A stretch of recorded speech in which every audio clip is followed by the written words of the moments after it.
Good morning, everyone in the art land out there, painting land, whatever land. I hope you're having a really great morning. Today, what I wanted to do was just greet you with a good morning, and we're going to work on some black mixed media paper, I think it's called. Yeah, it works great for things. I wanted to show you this interesting little concept here that I sort of just kind of did with this fan brush. So let's, it's morning, so let's all gotta have our coffee and wake up, but let's head on over to the table and see what that looks like in action. Okay, so we're back down at the table here, and I'm going to use the fan brush. I'm going to wet it. I'm going to get a color. I want to get some white, or actually I'm going to do red first. I'm going to get a red. And then on the tip of the red, I'm going to add some white. And what I did was, I just kind of came on here and did this. And just sort of swished it around like that. Not too much water, and get a little more. Oh, I'm running out of white here. Get a little more white. Swish, swish, swish, swish. It kind of was pretty cool, you know. I mean, it could make some really cool flowers. I'm going to get a blue, because blue, and this is a phthalo blue, it always looks so pretty on these black papers. I use these little pill bottle things for the, this is acrylic white, and so I usually use those things to keep it away from my watercolor. On my palette, that is. I mean, I just did the blue. Need a little more blue, I think, but the blue is absolutely gorgeous on these papers. This is mixed media paper. But isn't that just the coolest thing? I mean, not that it's a big revelation, but I just thought that it would make some pretty designs. I mean, whether you just were, you know, whoops, need a little more water on there. Whether we were just kind of doing this sort of thing, flip it over, do this sort of thing. But I kind of gravitated to this, which kind of, it reminds me a bit of a rose, but not really. So, I mean, it's kind of like, I don't know, it just was something I thought I'd, was trying to think of what else I could actually do. Well, there's so many things you can do with fan brushes, but I've got that in another tutorial. But, I mean, if you wanted to just swish like this, or, you know, just come down.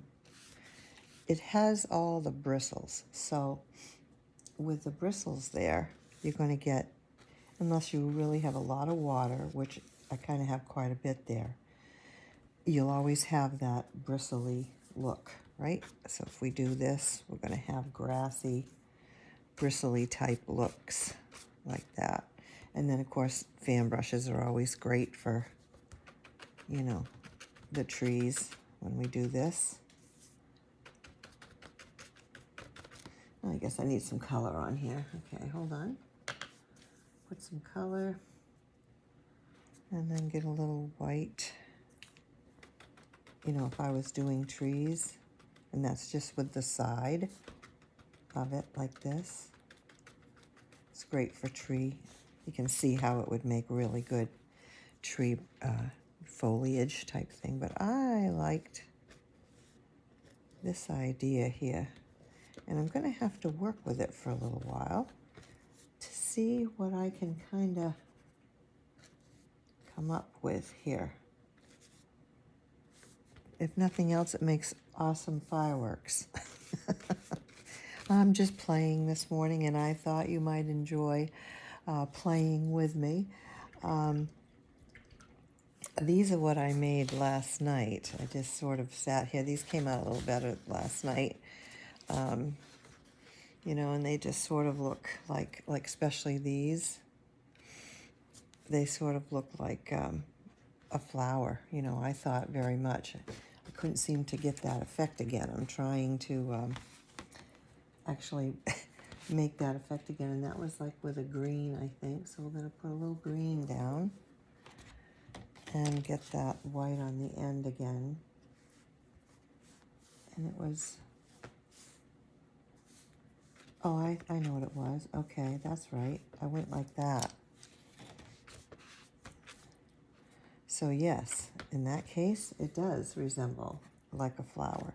So it's alternating.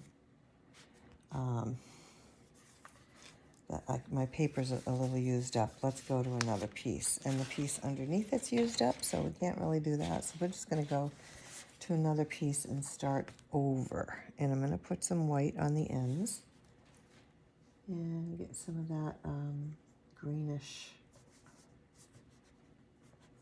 And I kind of just squished it down and went like that. And then I alternated. That's what it was. I just kind of alternated around, which does more of the flower effect there. But maybe you could, you know, experiment and come up with some other things yourself. Like this, and around. I guess my brush isn't wet enough. But you have it too wet and it doesn't show up, so you gotta, it's kind of a happy medium. Yeah, that's kind of more of what it was. And to me, they're like a really loose, to me, they look like a loose flower. I think it's pretty interesting. I'm going to dabble a little more in it, and then, you know, you could just depict the center wherever you want the center to be with the very corner of this brush. I mean, you know, you're looking at it, where would the center be? Wherever you want it to be. You know, there we go. And that, now you're actually seeing the flower, right? So that's the thing I wanted to show you. So now I need to wash my brush off again. It sort of reminds me a little bit of the one stroke idea, you know, to a very minimal degree, but it does. So anyway, and then I could go over it again. Once it dries, you can go over it and sort of add some more. And, you know, with or without the white, but I've got a lot of colors in there, which I absolutely love to do. So with all the colors, it's blending a bit. Wash that off. Let me get some rose color here. That's such a pretty color. Get it into my brush, and then get some of the white on my brush. I haven't got enough color. Okay, gotta get some color in there. Okay, and then just sort of dab into my white here, which is getting real messy, but I'll fix that after.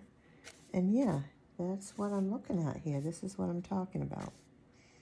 I couldn't go the other way, but it's not going to give the same effect. And this is the effect that I love. It's like this wispy flower. All I can think of, you know, is like it's blowing in the wind, you know. It's just making it circle around and dance with the breezes, you know. Use your imagination.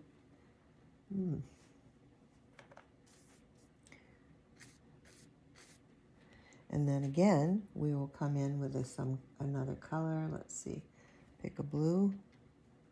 And where you think that you might want your center, you just put the color in. And if you look at it, you're going to see flowers. You're going to see wispy flowers. I think it's really kind of pretty, to tell you the truth. Now I'm going to go into some green. Oops, I choose sepia. I put the dark perline green next to the sepia. That was the wrong thing to do because I keep grabbing the wrong one. Okay, now we're going to try this green. darker green. Of course, I'm on black, so that's not going to work out so well. So I'm just going to go into the acrylic green that I happen to have in my palette and swirl it around. And you can get as wispy as you want to get with this. You know, you can make it a little more formed, or you can just really just, you know, wisp it around so that it's really not, you don't have it any particular form. And then go back into, let's pick the rose and pick where the center would be, right? And I just thought that, and of course I could layer and layer on top of these so that, you know, my white's running out, so I can't, I was trying to do something, but my white is running out. But I could come, you know, with white, and I could just, oh, that's pretty. Okay, so we went on top of some of these ones that were, now what I'm doing here, get some color to go on top of that one. It's just, it's like this like this, press a little down, and like a corkscrew. That's basically what I'm doing there. And then you go into whatever color you want to for the center, wherever you think that you have a center. Because when you do really loose painting, you're going to define, like, you know, you'll look at it and you'll go, well, I can't tell where any center is, right? So you just make it. You pick it and put it in there. You have in your mind, to some degree, what you want it to look like. So you're going to, you know, like right here, I didn't put one here. Oh, I did, but it faded in. So I'm going to go to that blue. I see it right there.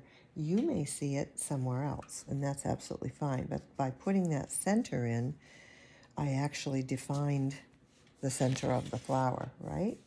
So I just thought that would be fun to share with you. So you can try it, slow down the video, speed it up, or whatever you want to do. Zoom in, you know, zoom out, whatever you feel that you have to do to see what I just did. So, and this is black mixed media paper.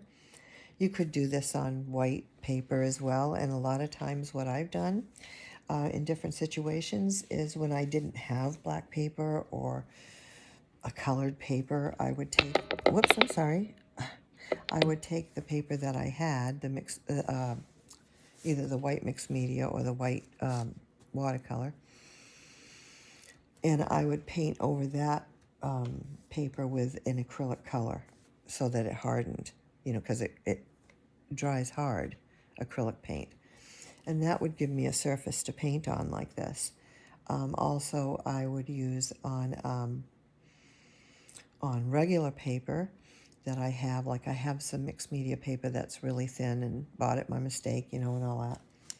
So I have watercolor ground, so I put that over the top, or acrylic, you know, so you have a base, kind of a base, and your papers won't fold all up. So anyway, try it out, let me know how it works, and have a great rest of your day. Bye for now.